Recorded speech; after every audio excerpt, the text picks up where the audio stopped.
Jojo. Est-ce que monsieur Jojo est là? Oui, je suis là. Bonsoir, monsieur. Comment vous allez? Ça va bien, merci. Et chez vous-même? Je vais bien, merci. Allez-y pour votre prise de parole. Merci. D'accord. Allez, merci beaucoup.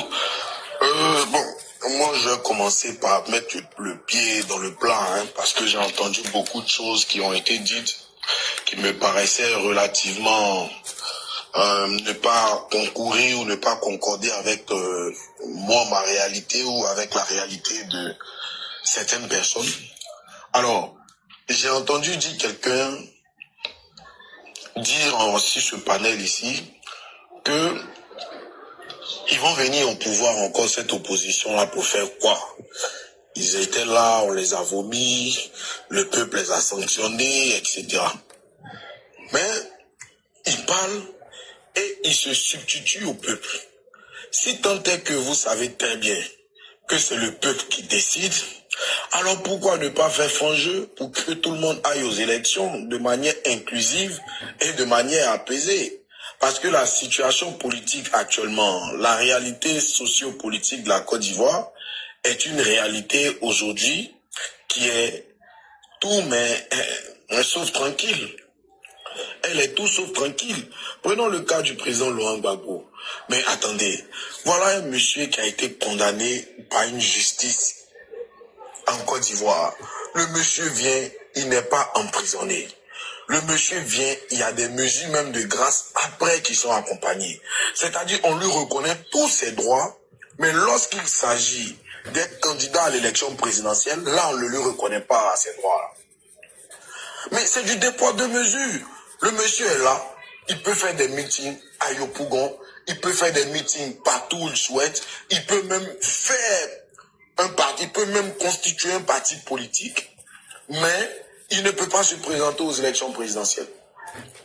Il a été condamné par la justice, mais il est libre, mais lorsqu'il s'agit des élections présidentielles, ah ben non, là, il ne faut pas toucher. Vous comprenez un peu? C'est cette manière de réagir face à une telle situation que nous appelons de l'arbitraire. Parce que face à une même situation, nous nous attendons à des réactions similaires. Nous nous attendons à des réactions similaires. Vous lui accordez tous ses droits.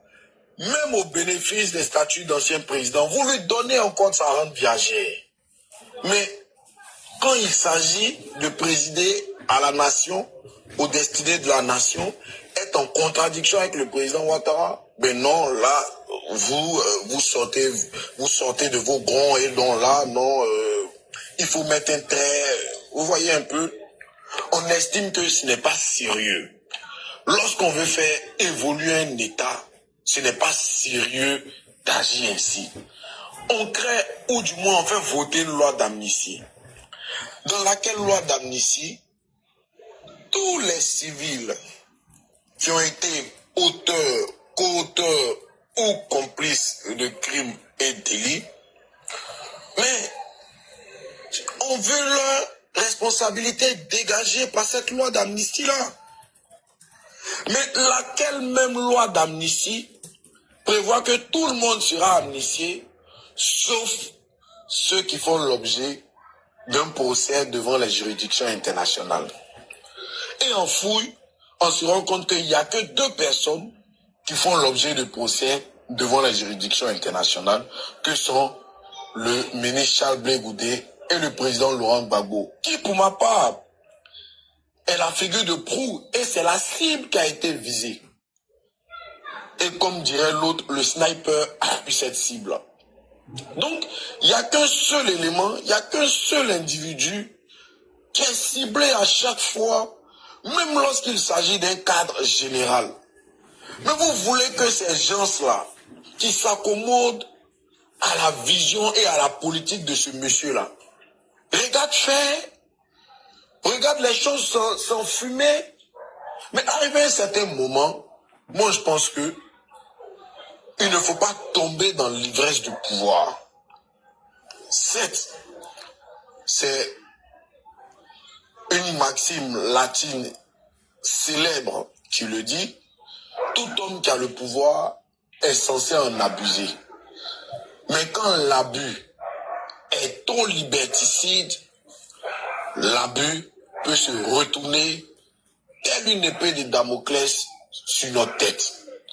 Il faut faire attention. Nous sommes dans une situation fragile. Nous sommes en politique. Et la politique, c'est un terrain glissant. En politique, lorsqu'on parle, lorsqu'un leader d'opinion prend la parole, sachez que c'est au moins 1000 individus, 2000 individus, 3000 citoyens qui reprennent et qui sont d'accord avec cette manière de voir-là. Parce qu'en politique, on ne fait pas des sorties à l'improviste. Donc, je pense bien que cette élection à laquelle vous tous, membres du RHDP,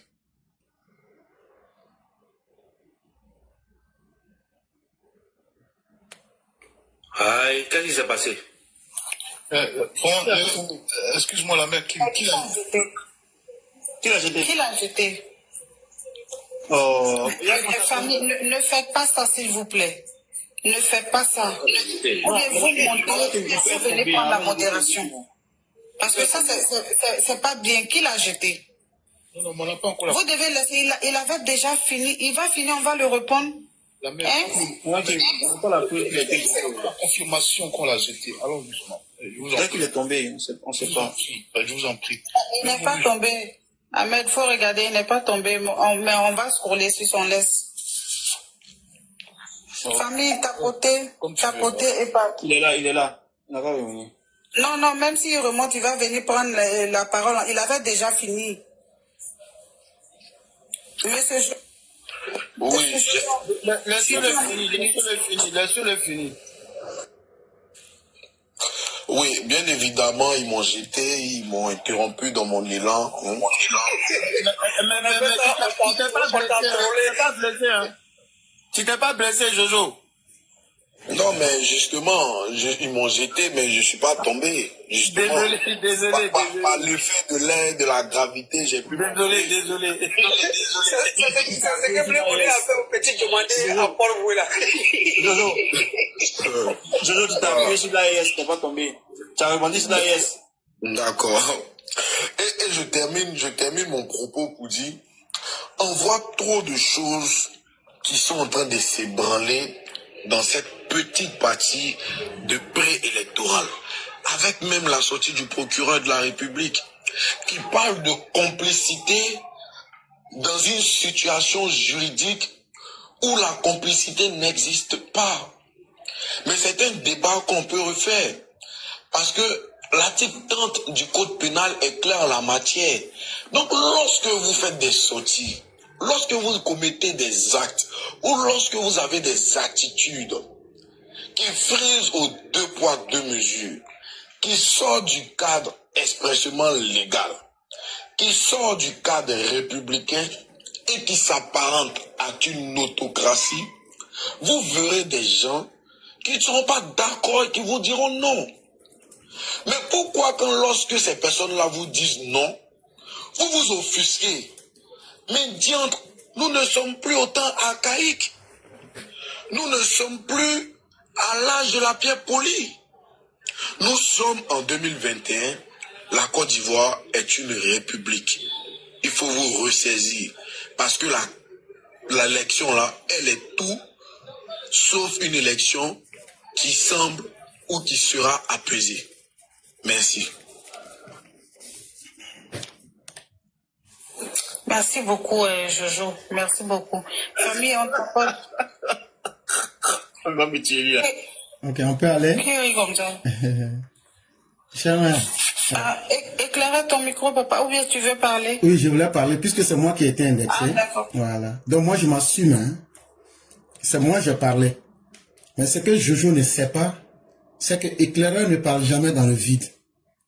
C'est ceux-mêmes qui ont dirigé le régime du FPI PPACI, honteusement devenu PPACI, parce qu'incapable de vouloir assumer leur gestion calamiteuse. Voici ceux qui ont dirigé, et cela n'était pas des moindres. Il a été même premier ministre de Laurent Gbagbo. Voici ce qu'il dit de votre gestion. Je ne me substitue pas au peuple. J'utilise vos langages contre vous-même. Et ceux qui ont participé à votre régime, c'est eux-mêmes qui disent que vous aviez été incapable. Et donc, ce n'est pas moi qui parle. Ça va encore te piquer là où il faut. Mais il faut écouter ceci. Vous m'excuserez, je vais faire passer ça. Des gestes de réconciliation. Et ça permet même de douter de la scène que les Ivoiriens attendaient de lui, c'était véritablement des gestes de réconciliation. Et ça permet même de douter de la sincérité de la rencontre qu'il a pu avoir avec le chef de l'État, le président Alassane Ouattara. Lorsqu'on voit un peu les actes qui ont été posés depuis l'aéroport jusqu'à cette décision de divorce, la rupture avec les évangéliques, la rupture avec le Front populaire ivoirien, on a le sentiment que le président Gbagbo est venu véritablement avec beaucoup de rancœur et qu'il est dans une logique de règlement de compte. Il n'a pas su poser les actes attendus par les Ivoiriens, il n'a pas su poser les actes attendus par les militants du Front populaire ivoirien, et on ne sait pas où il va. Je veux penser que je ne faisais plus partie de son schéma politique, mais parce que j'avais atteint un niveau qu'il considérait comme un niveau concurrent.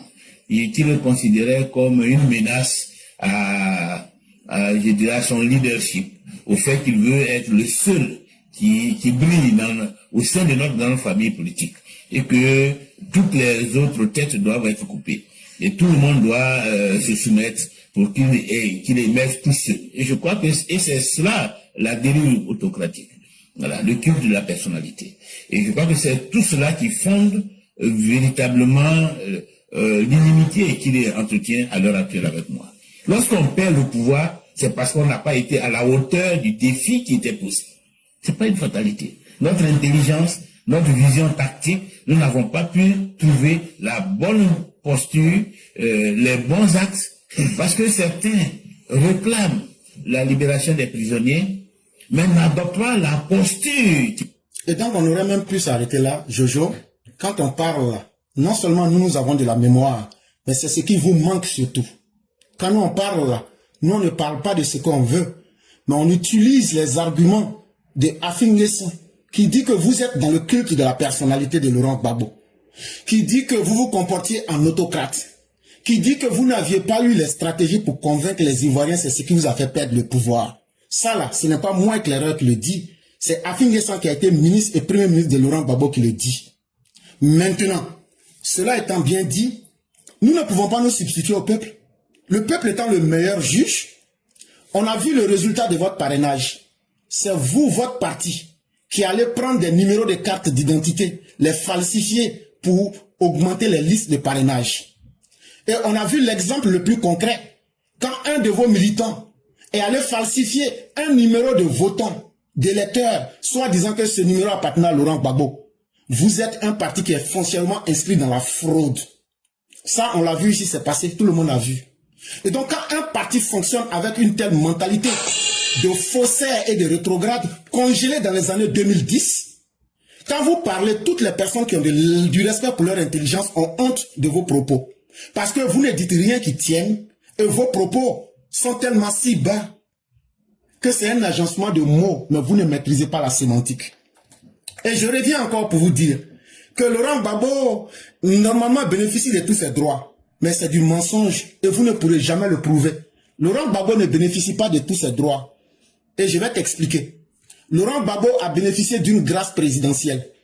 Si tu es vraiment sûr que Laurent Gbagbo bénéficie de tous ses droits, pourquoi tu pleurniches? Parce que quand tu parlais, les gens te disaient que ici, là, c'est pas les nuits de lamentation. Vous voulez faire pitié. Vous dites que vous, on vous a vu marcher à Yopougon. Vous dites que Alassane Ouattara, là, c'est le petit Mossi. Ça devrait vous faire honte dans votre propre pays de demander à un petit Mossi de mettre le nom du Woody sur la liste. Ça veut dire que vous n'êtes pas à la hauteur du rendez-vous. Mais tout ça, ça vous arrive, ce n'est pas le fruit du hasard. C'est parce que vous ne voulez pas faire la mise à jour qu'il faut. Et vous pensez qu'en pleurnichant, en voulant jouer les mauviettes, en faisant pitié, qu'on aura pitié de vous? Non. Sachez qu'il y a des intellectuels extrêmement aguerris. Cette stratégie victimaire perpétuelle ne marchera pas. Votre esprit obsidional ne marchera pas. Vous voyez, même en français là, tu peux pas avec moi. Tu veux impressionner les gens avec des mots alignés, tu peux pas. Il faut laisser ça. Revenons sur le terrain du réel. Tu as dit que Laurent Gbagbo bénéficiait de tous ses droits. parce qu'il bénéficie de la rente viagère. Mais tu mens. Laurent Gbagbo ne bénéficie pas de tous ses droits. C'est parce que Laurent Gbagbo a bénéficié d'une grâce présidentielle qu'il est en liberté. Sinon, normalement, comme tu le dis, il devrait être au cachot, entre 4 murs. Mais c'est parce qu'il a trouvé un homme généreux, il bénéficie de la pitié du président Alassane Ouattara. On dit grâce présidentielle, ça veut dire la pitié du président Alassane Ouattara. C'est ce que ça veut dire. En français simple, tout le monde peut taper. Faites-moi grâce. Ça veut dire ayez pitié de moi. Et c'est ce que tu es en train de faire. Tu es en train de nous demander d'avoir pitié de vous. Mais est-ce que vous êtes prêts à devenir des humains en société qui doivent se faire respecter? Vous n'adoptez pas cette posture. On n'aura pas plus pitié de vous. Chers parents, il ne pourra jamais être capable de démonter ce que j'ai dit. Sinon, qu'il explique c'est quoi une grâce présidentielle et c'est quoi une amnistie. Or, aujourd'hui, eux sont en train de pleurer pour l'amnistie. Mais cette amnistie qu'on va vous l'accorder, le fils de Laurent Gbagbo, là, Michel est député à l'Assemblée nationale. Pour prendre une amnistie, là, Michel, s'il aime son père, tu vas pas me dire que toi tu aimes Laurent Gbagbo plus que Michel. Mais pourquoi Michel a été incapable en tant que député de la nation d'écrire un projet de loi pour demander amnistie pour son père? Ça veut dire que vous avez un problème. Et donc ça veut dire aussi que tu ne peux pas aimer Laurent Gbagbo plus que son fils Michel. Mais si le PPACI a été incapable de mettre un projet de loi, c'est que vous êtes un parti de personnes foncièrement hypocrites. Et vous voulez que le président Ouattara fasse votre job à votre place, on ne le fera pas. Parce que vous n'êtes pas des gens qui font preuve de rémission en société. Vous n'êtes pas des gens qui sont prêts à se corriger de leurs erreurs. Et on n'aura pas pitié de tels individus. Donc on y va. Je te mets au défi. Je te mets au défi de nous définir ce que c'est que la grâce présidentielle et l'amnistie. Et tous les Ivoiriens vont voir que ce que tu es en train de dire, tu ne fais que raconter du vent. Mais mieux, nous sommes tellement pratiques qu'on donne la réponse sans chirurgie et sans anesthésie. Faut prendre, il y a un petit livre de 64 pages qu'on appelle le code électoral. Je sais que vous avez beaucoup de difficultés à lire. Quand tu prends le code électoral, je ne vais même pas te fatiguer. Alors la deuxième page. Article 4. Ne sont pas électeurs les individus frappés d'incapacité ou d'indignité. Un homme indigne, c'est quelqu'un qui ne s'accorde pas de la valeur en société.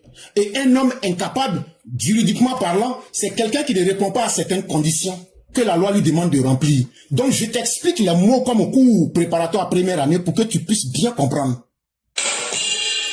Les individus condamnés pour des crimes ne peuvent pas être électeurs.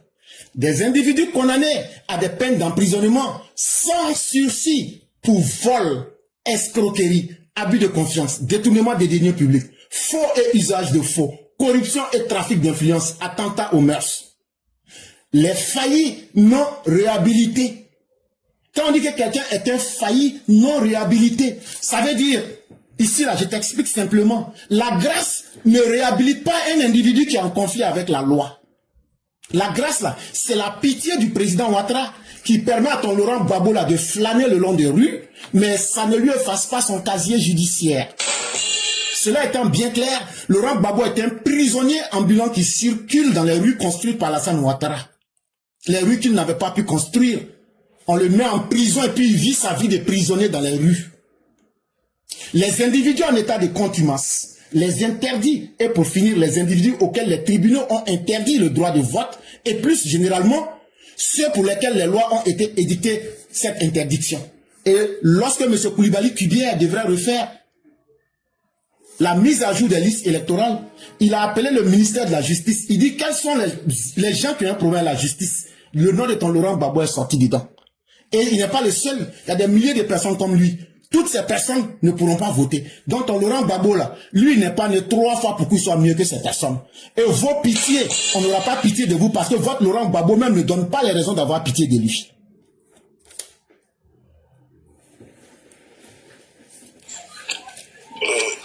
Est-ce que je peux répondre ou je sais pas. Non, Jojo. Non, monsieur Jojo. Monsieur Jojo, non, attendez. Le doyen Traoré, il est venu pour faire son speech. On va essayer de lui donner la parole là, comme ça il va s'exprimer. Famille, tapoter, hein. Tapoter et partager. Donc, Papa Jules d'Orange. Je n'ai pas de problème.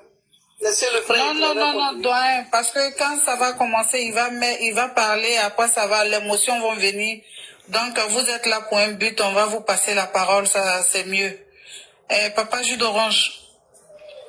Papa jus d'orange. Est-ce que jus d'orange est là? Allez-y, fais ça devant là-bas, je viens, vas-y. Jus d'orange. Il n'est pas là. Papa Traoré.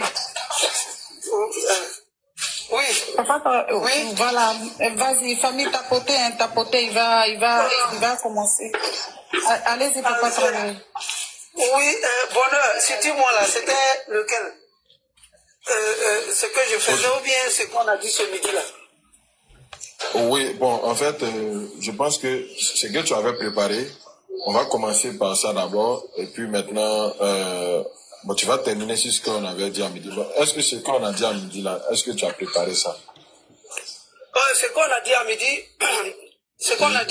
comme l'histoire est un témoignage, ça c'était de brefs choses, faire des aperçus, parce que les gens aiment bien vite nous dire que nous sommes étrangers. Parce qu'il y a une affaire. Que pourquoi il y a les Djoulabougou, ainsi de suite, dans tous les quartiers du Midi, dans toutes les villes du Midi de la Côte d'Ivoire, et que dans le... Un instant, papa, je viens. On va rapidement dire aux gens comment ça va fonctionner. Et puis là, tu vas commencer. Donc, c'est que tu vas commencer par ça d'abord. Ce qu'on avait dit à midi là, tu vas faire ça brièvement. Et puis là, tu vas rentrer dans le vif du sujet. Bon, après, on va faire une rotation en haut, voilà, et les gens vont monter comme on le fait d'habitude pour des motions, et puis après redescendre. Donc voilà, tout le monde, vous êtes tous les bienvenus, et on va tout à l'heure aborder un sujet un peu plus passionnant qui est consacré à l'histoire de la Côte d'Ivoire. Vous savez, il était passé déjà une première fois, on a parlé de l'histoire de la Côte d'Ivoire de 89 jusqu'aux années 94. Après, nous avons pris les années 94 jusqu'aux années 99. Après, de 99, nous sommes venus jusqu'au 19 septembre 2002. Et à la suite de cela, il a fait un développement de 2002 et nous avons parlé de 2004. Mais on sait tous qu'il n'avait pas pu terminer, donc il va revenir en tout cas dans cet échafaudage, et ensuite les intervenants, vous allez monter et à tour de rôle poser vos motions, il va essayer de répondre là-dessus. Comme on le dit, l'histoire est un témoignage, donc ça va nous permettre aussi à nos petits frères, comme la petite Ivoire qui vient à chaque fois, qui dit Ojeda s'intéresse à la politique grâce au panel, et voilà, qu'elle a même des ambitions politiques. Donc ça nous permet aussi de permettre à ces gens-là de connaître un peu ce que nous avons vécu par le passé. Et bien sûr, ça nous permet de mieux élaborer l'avenir. Donc à tout à l'heure, vas-y papa. Pardonnez, Monsieur Bonheur, s'il vous plaît, comme moi j'ai beaucoup duré, j'allais essayer de demander la route, mais je vais vous suivre. D'accord. J'allais demander la route parce que parce que c'est une thématique qui est importante aussi. Je vais la mettre en direct et suivre. Et comme il y a longtemps j'étais là aussi, je vais me déconnecter. D'accord. Il n'y a pas de souci. On va demander à Soma et puis à maman Kim, non? Si la route est donnée. Maman Kim, Soma. Oui, le doigt peut partir. Il n'y a pas de problème. Mais Bonheur, il m'a interpellé à plusieurs reprises. Jojo, je suis désolé. On avait un programme ce soir. En fait, même, c'est parce que même, normalement, même, on aurait dû te le dire, mais bon, après, on a voulu te permettre aussi une lucane. Mais nous avons un programme, nous sommes désolés.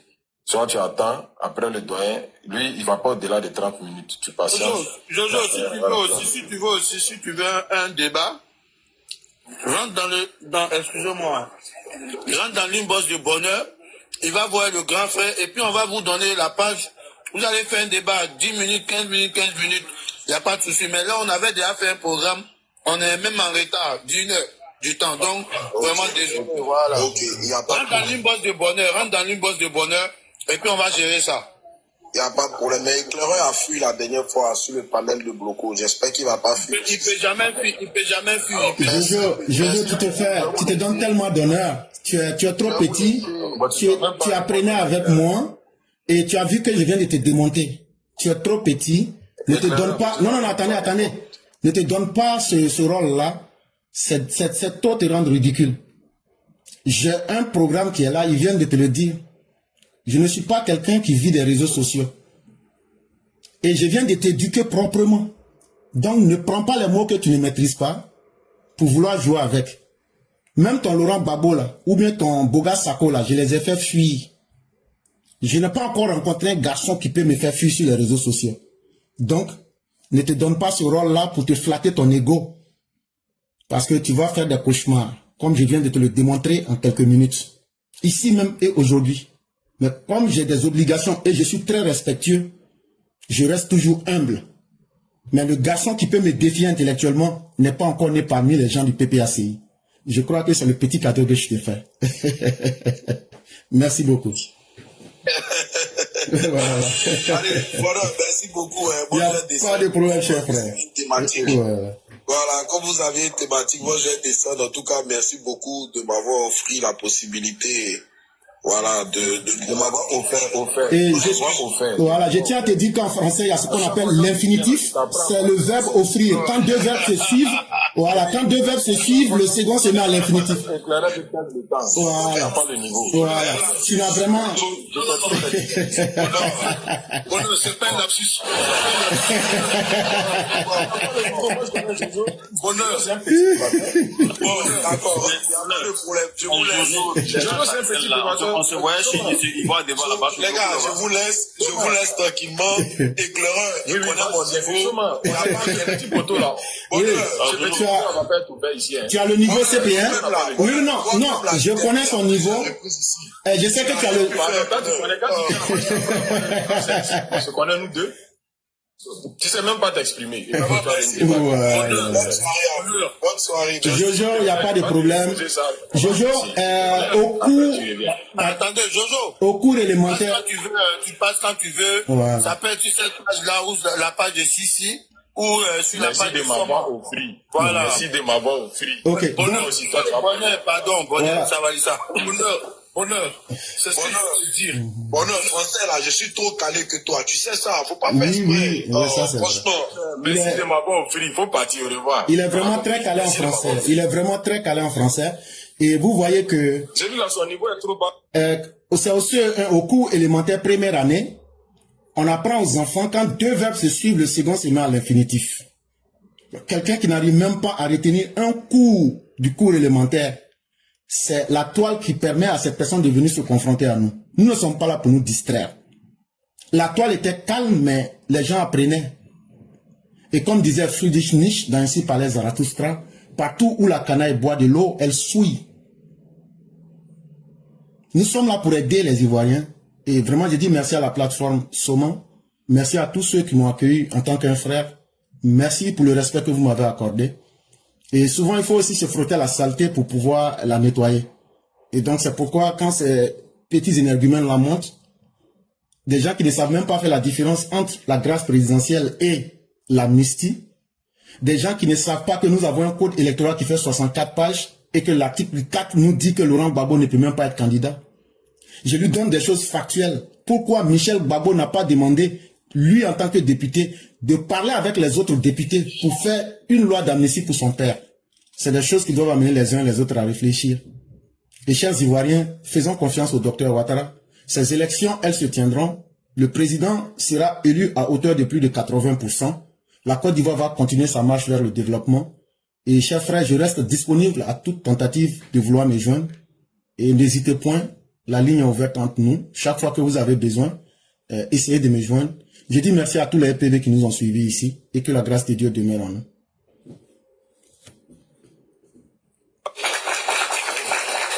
Merci beaucoup, éclaireur. C'est vraiment gentil de ta part d'être passé et nous te serons reconnaissants à vie. Tu es le bienvenu à tout moment et nous allons organiser rapidement pour que tu passes en tout cas encore nous édifier. Et nous te remercions. Passe une bonne soirée. Que le bon Dieu t'accompagne. Protège toute ta famille également. Amen. Merci beaucoup.